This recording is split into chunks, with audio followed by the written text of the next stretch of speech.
Hello friends, welcome to net channel. நான் உங்கள் பிரகாஷ். நீ நம்ம இமெயில் ஐடியோட பாஸ்வேர்டு மறந்துட்டா எப்படி நம்ம பாஸ்வேர்டு சேஞ்ச் பண்ணுறதுன்னு பார்க்க போகிறோம். வாங்க பார்க்கலாம். இப்போ இமெயில் ஐடி நம்ம இங்கே டைப் பண்ணியாச்சு. அதோட பாஸ்வேர்டு மறந்துட்டா எப்படி நம்ம அதை சேஞ்ச் பண்ணுறதுன்னு பார்க்க போகிறோம். இங்கே பார்த்தீங்கன்னா ஃபார்கெட் பாஸ்வேர்டு இருக்குது, அதை கிளிக் பண்ணுறோம். என்டர் லாஸ்ட் பாஸ்வேர்ட் கேட்குது. உங்களுக்கு தெரிஞ்சால் அதை போடலாம். தெரியக்கட்டி கீழே வந்து ட்ரை அனதர் வே இருக்குது, அதை கிளிக் பண்ணுறோம். இங்கே பார்த்தீங்கன்னா கெட் ஏ வெரிஃபிகேஷன் கோடு போட்டிருக்கு.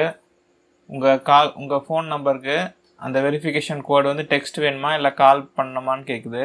நீங்கள் அதை டெக்ஸ்ட் ஆப்ஷன் செலக்ட் பண்ணிங்கன்னா உங்களுக்கு ஒரு கோடு வரும், வெரிஃபிகேஷன் கோடு வரும். இப்போ நம்ம டெக்ஸ்ட் ஆப்ஷன் கிளிக் பண்ணுறோம். பார்த்தீங்கன்னா உங்கள் ஃபோனுக்கு நீங்கள் ரெஜிஸ்டர் பண்ணும்போது கொடுத்த ஃபோன் நம்பருக்கு ஒரு கோடு வரும். அந்த கோடை நீங்கள் பார்த்து இங்கே என்டர் பண்ணணும்.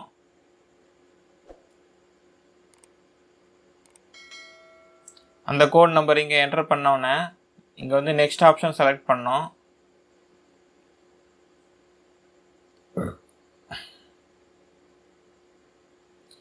நெக்ஸ்ட் ஆப்ஷன் கொடுத்தோன்னே கிரியேட் ஏ பாஸ்வேர்ட் கேட்குது. புதுசாக பாஸ்வேர்ட் போடலாம். இங்கே வந்து புதுசாக பாஸ்வேர்டு இங்கே போடலாம். இது பார்த்தீங்கன்னா கேப்ஷனில் இருக்கணும், ஸ்பெஷல் கேரக்டர் இருக்கணும், அப்புறம் நம்பர்ஸ் யூஸ் பண்ணலாம். மினிமம் வந்து 8 கேரக்டர் வந்து நம்ம யூஸ் பண்ணோம். அதை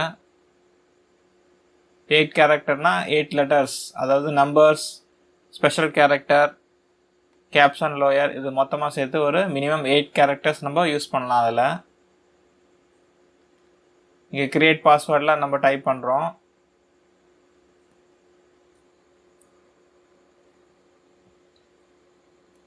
அதே இங்கே கீழே பார்த்தீங்கன்னா கன்ஃபார்ம் போட்டிருக்கு. அதில் வந்து திருப்பியும் ரிப்பீட்டாக மேலே என்ன போட்டுமோ அதே பாஸ்வேர்டு இங்கே டைப் பண்ணிவிட்டு இங்கே சேவ் பாஸ்வேர்டு கொடுத்துட்றோம்.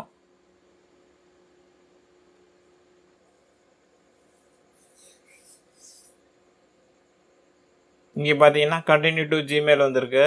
இங்கே இதை கிளிக் பண்ணுறோம்.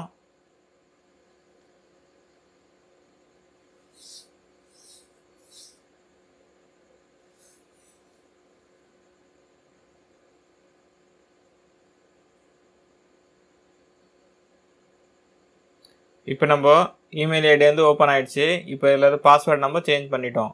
இப்போ புதுசாக என்டர் பண்ண பாஸ்வேர்டை நம்ம நோட் பண்ணி வச்சுக்கணும். நெக்ஸ்ட் டைம் நம்ம இமெயில் ஓப்பன் பண்ணும்போது அது நம்மளுக்கு தேவைப்படும். தேங்க்யூ. இந்த வீடியோ பிடிச்சிருந்தா லைக் பண்ணுங்கள், ஷேர் பண்ணுங்கள், சப்ஸ்கிரைப் பண்ணாதவங்க சப்ஸ்கிரைப் பண்ணுங்கள். அப்புறம் பக்கத்தில் இருக்க பெல் பட்டனை கிளிக் பண்ணுங்கள். அதில் வந்து ஆல் ஆப்ஷன் இருக்கும், அதை செலக்ட் பண்ணுங்கள். அப்போ தான் நாங்கள் எந்த வீடியோ போட்டாலும் உங்களுக்கு உடனுக்குடன் நோட்டிஃபிகேஷன் வரும். அடுத்த வீடியோவில் சந்திக்கும் வரை உங்களிடமிருந்து விடைபெறுவது உங்கள் பிரகாஷ். நன்றி, வணக்கம்.